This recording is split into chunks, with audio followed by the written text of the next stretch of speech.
There's a big turnover in executives on soap operas, always new EPs, writers. When did you start to see a change in the environment on Days? Well, pardon me.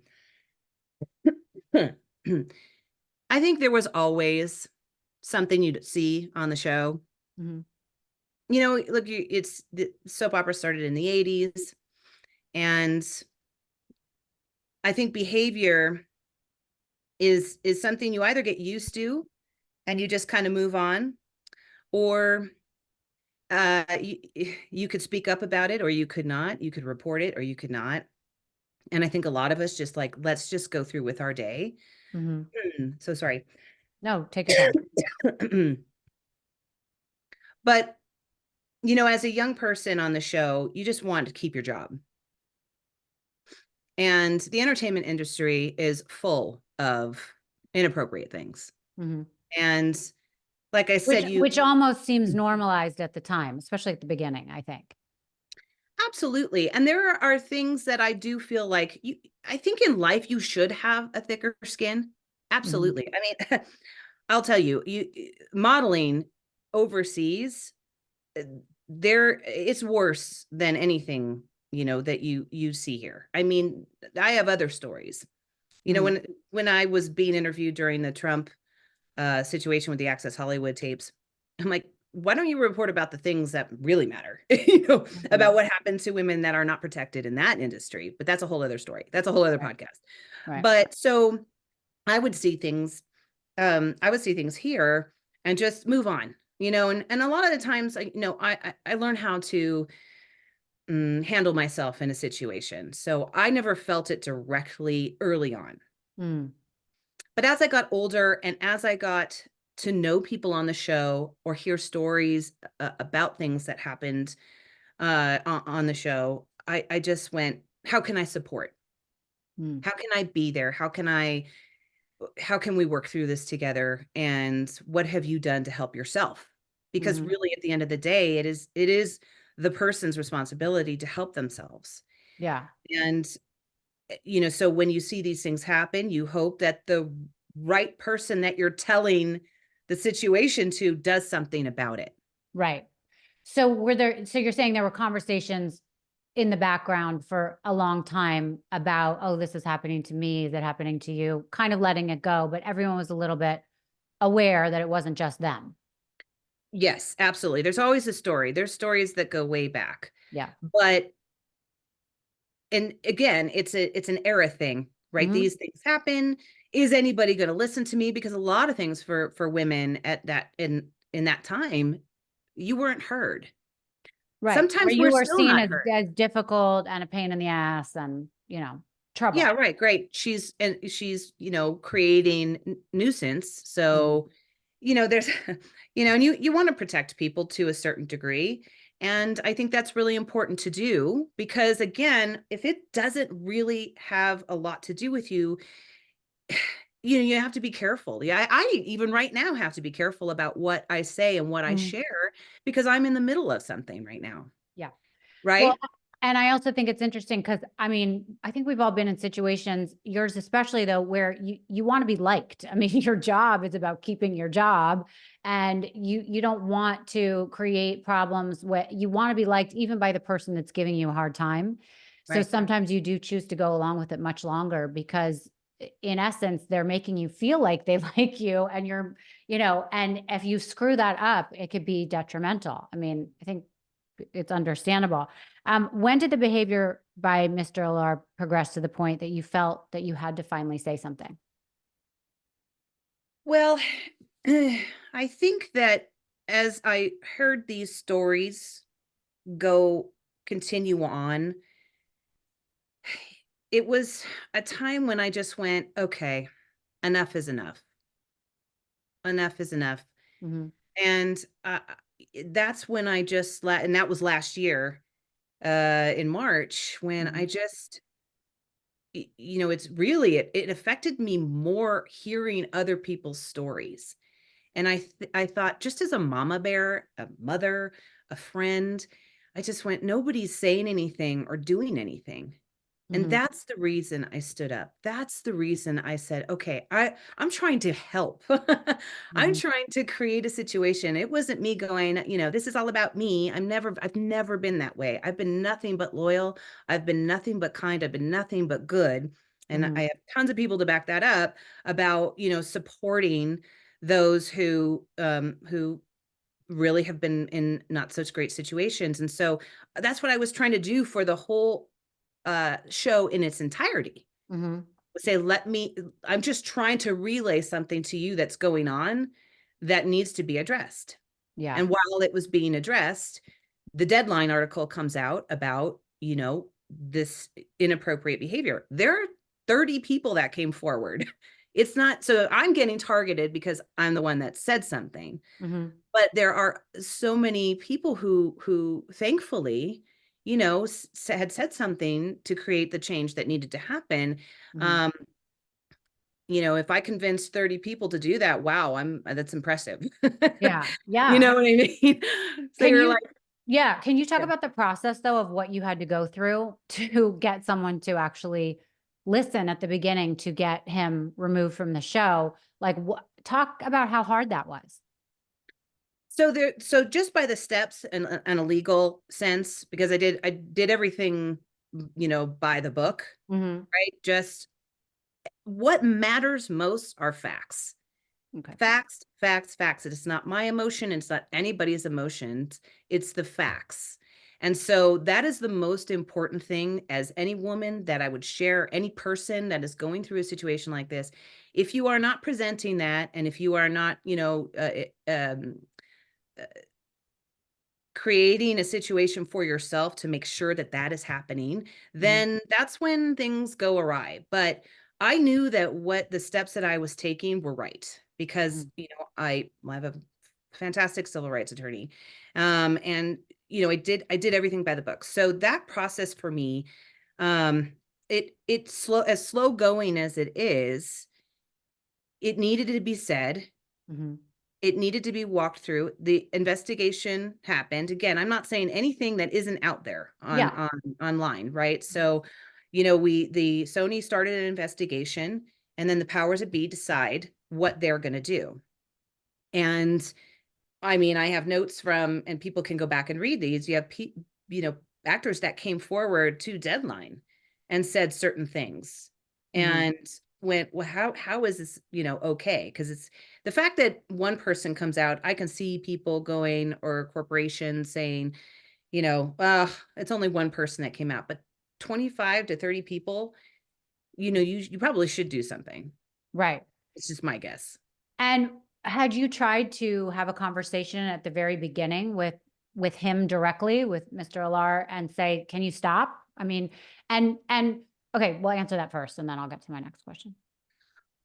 Well, I think the idea was to go to, the people above But you him. had no HR department, right? I mean, how did you even know who to We have involve? no HR department, and still to this day do not have an HR. Well, maybe not. I've been off campus for 6 months, so I don't know. Maybe they do have someone there now. I don't know. Mhm. But it's an issue. And in again, if anyone were to look, because the lawsuit is public record, you can go and Mhm. look and see what we're filing against. But the fact that there's the protection is to protect everybody on the show. So if you don't have an HR department, and when they say, oh, well, why don't you go to your executive producer? Well, how could I go to my executive producer when he's the one that's doing things? Right. So that's a problem. And so part of the problem was Sony is in Century City. So we're not in remotely near each other for someone to go. I need to go to a department where I can at least feel like I can be trusted, or they can be trusted with my situation. Right. And again, these are all facts. This is just by the book. This is just Yeah. common knowledge. Somebody who feels, and not just me, it's all the other people that came forward, and you say, look, I didn't feel safe, and nothing was done. And now that part of the issue is people didn't want to lose their jobs. Right. So they had to brush it under the rug. And that's there's 120 employees at Days of Our Lives, and I can imagine a lot of them need these jobs, just like anybody else in any other position, whether you're working at CVS or you're working at a studio. You want to feel safe in your environment, and you want to Yeah. feel like you could speak up, and you want to feel like, look, there should be some rules. If you work at a place, you should know that you're working into whatever system they have. It should be a fair, balanced place. Mm. And So I'm curious, when you decided to move forward and have these conversations, were people that knew what was going on, were they supporting you, or were they like, oh God, Ari, don't do that, this is going to create a huge problem? there were both sides. There were Okay. both sides because, and logically, I had to think about this. I didn't just run and jump and go, I'm going to cause this whole issue. I mean, Right. I had spoke up a year prior to this. Mm. Yeah. So It's like if you want to tell somebody, the truth, but the retaliation could be even worse at the end of the day. right, I could lose my job. Yeah. Mm. So, and so I understood what the consequences were to do the right thing. And I'll continue to say women and or people, because there were a lot of men who felt violated as well, Mm. you have got to stand up for yourself. And even the viewers. I mean, there's an I stand with Ari happening right now, and that's building, where it's the viewers are even feel insulted. Mm. And I'm like, well, stand up and speak up for yourself. There's nothing wrong with that. If you feel this isn't right, I think that people just assume that this is gonna, get brushed under the rug as well, and that they can just keep doing what they're doing. And I think sure they can, absolutely. Everybody has the right to do what they want to do. This is Mhm. America. So, but under the circumstances, I too believe that I want to help coach people on how to stand up for themselves, but in the right way. Right. Make sure you have the facts, make sure you have all the things there, because if it does roll into something like a lawsuit or something like that, you know that you have the facts backing you up. And that is the most important thing. It's not Right. emotional, but it is the right thing to do. And so that's what I go on. I just continue. And my whole through line here is creating a safe, balanced, fair work environment. And that's how I started this. That's what I believe in. And that's what I will continue saying. And that's why I did what I did, because people did not feel safe. Right. So just for people that haven't followed this story yet, can you just talk briefly about how this is, kind of rolled out? So, and talk about how your contract ended and all that stuff. Sure. You want to hear kind of like, so the misconduct, if you will, from Yeah. the beginning? Yeah. And then just how you are no longer, with them. Sure, sure. So, in March of 2023, um, several actresses on Days of Our Lives and a female PR department were dissolved at Days of Our Lives. Um, and through conversations with my coworkers and co-stars, we all decided that enough was enough on the show, and it needed to be brought to our executive producer's attention, Ken Corday, that things were going on behind the scenes of the show, and they needed to be addressed.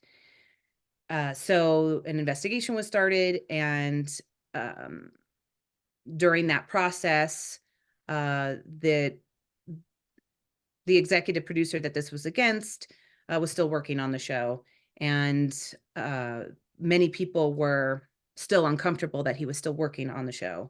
Mhm. And that's when more people stood up. They came forward in a Deadline article and expressed, for instance, an actress was blatantly kissed at an event, unbeknownst to her, and she felt completely violated. Another male actor was yelled at in front of the whole crew. Again, this is all in the Deadline article. You can read it. I am not saying, I'm not, making stuff up. And he was yelled at, screamed in front of cast and crew.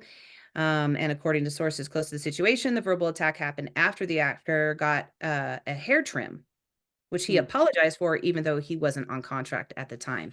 So stories like this are things that, started to come out. Mhm. And during that process, I had been written off the show in June of 2023, my character, with no conversation. And what's interesting is I've always had a great relationship, have had conversations when, you do renegotiate on a contract, the teams always get together and there's a verbal conversation. Mhm. I didn't have any of that. But thanks to my amazing attorney, Anahita Sedegatvar, she um, probably made a shift in what was happening, and the character continued on through December.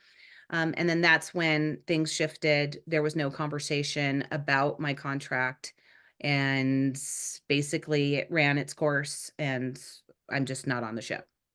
I'm just curious, like, it's so obvious that, had you not said something, you would Yeah. still be on the show, most likely. Doesn't it seem obvious to them? I mean, it just seems so crazy that they would be that blatant to retaliate in that way. Yes, and I think the one thing I will express, because I've always been so loyal to that show. I absolutely love Days of Our Lives. I love all the viewers that love Days of Our Lives, and I need Mhm. to make that, a really big point, because it's not the cast, it's not the crew, it's not even, half the people the majority of people that work there are absolutely 1,000% incredible, and I Mhm. love them so much, and I will always be there for them in anything that they need. Mhm. It's hurtful. It's Mhm. painful to have knowingly gone into this saying, "Hey, I'm trying to help here. Yeah. I'm trying to do you a favor and just say, this is Right. this. We might want to fix this." And To help let be the voice for other people who may have not Yeah, been yeah. confident enough to do it on their own. But, it didn't turn out that way, and again, I have to be careful about all the things that I say, because I wanna make sure they're all proactive and positive, because that's the person I am. I Mm. just wanna do what's right by, look, Ken Corday was amazing. I've kept this job, for 26 years, and then it's like I said this in my own podcast. It's like being with your husband for 26 years, and all of a sudden he decides to communicate, slam the door behind him, and just walk away. And you're like, "You're not gonna talk to me?" Right. It's Yeah. it's very it's very it's really a tough pill to swallow, but I did expect it. Yeah. And you decided to do it anyways, which says a lot about what you were Absolutely. going through. Absolutely. So, and Um, I did know, yeah. I did have that feeling. And even one of my friend and coworker said, "All right, you're gonna get fired, right?" So, Mm. I mean, that was just a comment, that a friend made.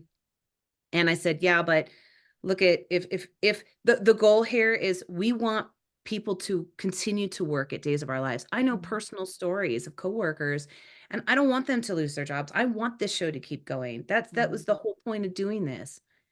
And I'm glad it is. It got picked up for 60 years. We're in year 58. It got picked up another 2. I'm so happy for Yeah. them. Would never change that. I'm curious how they wrote you out. Did they kill you? Can you come back at any time if it all Well, works I out? think they were smart enough not to kill me. No, I Okay. just yeah. My last day is I think it's what it said on my last script was July 29th. I'm not sure if that got moved or anything, but Mhm. as far as I know, July 29th, 2024 is my last air date. I don't even know what day Okay. it was, But but these are things that you filmed a long time ago, 6 months ago. yeah, yeah, my last day at work was December 23rd, 2023. Oh, got it. So the viewers don't even know how you're ending. Right, right, and Okay. I'll leave that. I have, decorum. I will not say how I leave the show, but that, I do respect that, we don't wanna share that. We want the fans to be excited and enticed, and also, like I said, I've got, a great group of women who are really standing up for saying it's not okay how you treat people Of there, course. and I love it, and it's really great that, because what's interesting is when I have talked to the fans, I've done fan events recently, and how wonderful, they've they are about sharing their personal stories, their personal trauma, or how something like this happened to them at their place of work, and the Yeah. fact that I could help them just to say, what they're feeling, so that somewhere in their life, they're healing that process. And I Mm, think that's really, really important as well. Because again, it took me 6 weeks just to go, oh my God, what am I going to do with myself? Right. yeah. Because, and it's scary and you get shaky and it's sad and it's hurtful. Again, I bring that word up a lot because I was so loyal, because Yeah. I was so part of helping people in that show. Yeah. And but you get through it. Don't Mm. get me wrong. And I want to get into now how you really work with people and dealing with trauma and getting people through situations and your life coaching business. But I just wanted to ask you really quickly if you could talk about it, not about the circumstance, but are you okay with the storyline they gave you? I mean, were you happy in your last day of filming? Did you feel like it did your character of all these years justice in where it ended up? I think so. I think it wasn't written, it was written quickly. Hmm. So in that regard, I think they did a lot of disservice to the two characters that people have wanted together for a really long time. And I think it did a disservice to the one that she was with at the time also. But that's the investment, that's a choice by the writer. Hmm. And if the writer chooses not to write, the head writer, if he chooses not to write that, you're just not going to get that storyline. So to a degree, it was fine. Yeah. It was fine. So the fans can look forward to that. Right. Okay.